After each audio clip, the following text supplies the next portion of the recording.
Hello there. If you're caring for an older adult, you know the struggle all too well. Making sure they get enough water can be a constant and, honestly, sometimes a really frustrating challenge. So today, we're going to dig into 6 creative, practical strategies to help the seniors in your life drink more and stay healthy. Does this sound familiar? That feeling of pleading, just one more sip, knowing how important it is, but just not getting anywhere? You're not alone. It's an incredibly common experience for caregivers, and it's the exact problem we're going to tackle together. Okay, so let's dive into this dehydration dilemma. Before we jump to the solutions, it's really important to understand why this is such a common hurdle and, just how high the stakes really are when it comes to older adults. Let's start with a pretty sobering fact. For folks over the age of 65, dehydration isn't just about feeling a little thirsty. It's actually one of the most common reasons they end up in the hospital. We're talking about something that can affect their energy, their kidney function, even how well their medications work. It's a big deal. So what makes it so tough? Well, it's usually not just one thing. As we get older, our body's natural thirst alarm just doesn't go off like it used to. For some, mobility issues can make getting up for a drink feel like a huge chore. And sometimes it's as simple as just forgetting.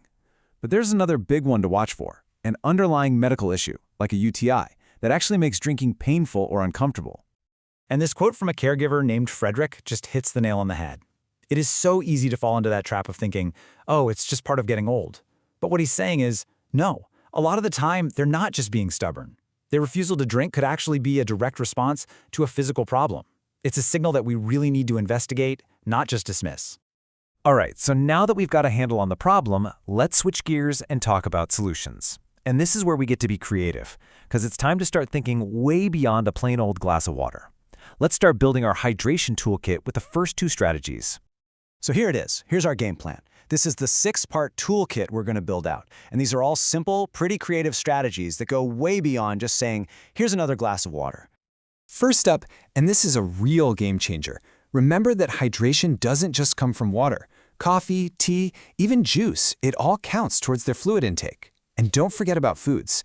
Things with high water content like melon or cucumber are great, and soups and broths are fantastic. This simple shift in thinking just opens up a whole new menu of possibilities. Tool number 2 is all about making it easy. Let's be honest, sometimes the biggest barrier is just the effort involved.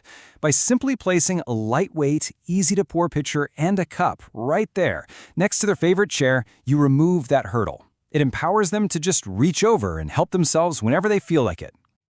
Okay, moving on to our next tool, which is all about the senses. You really can't underestimate the power of simply changing up the temperature, the taste, or even the texture of what you're offering. I mean it. Get in there and experiment. Maybe your loved one just prefers hot drinks to cold ones. Ever try warming up some apple juice on a cool day? Or making a fancy decaf iced coffee with a little cream? You could even add some seltzer water to juice or tea to give it some fun bubbles. These little tweaks can make a massive difference. And here's a perfect example of that. A caregiver named Anne shared that for her 95-year-old mother, something as simple as providing a straw was the key. It just made everything easier. It really is about finding that one small adjustment that finally clicks.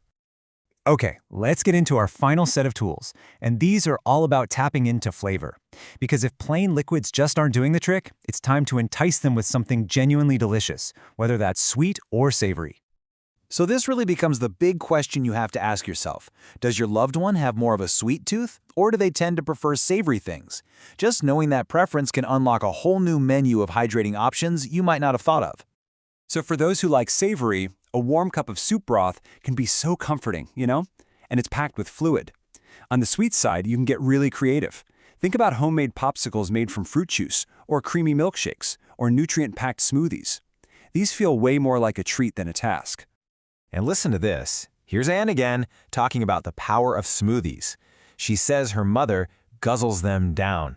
And I love this part. It's as if her body knows it needs these nutrients. That is just a huge, huge win. Now, this is really important. Before we wrap up, we have to talk about one absolutely essential rule to this whole creative approach. You have to put safety first, and that means looping in a professional. Here's the bottom line. Before you make any big changes to their diet, especially if you're thinking about using some less healthy options like sugary drinks to combat serious dehydration, you absolutely have to check with your doctor first. It's all about making sure the benefits of what you're doing really do outweigh any potential risks.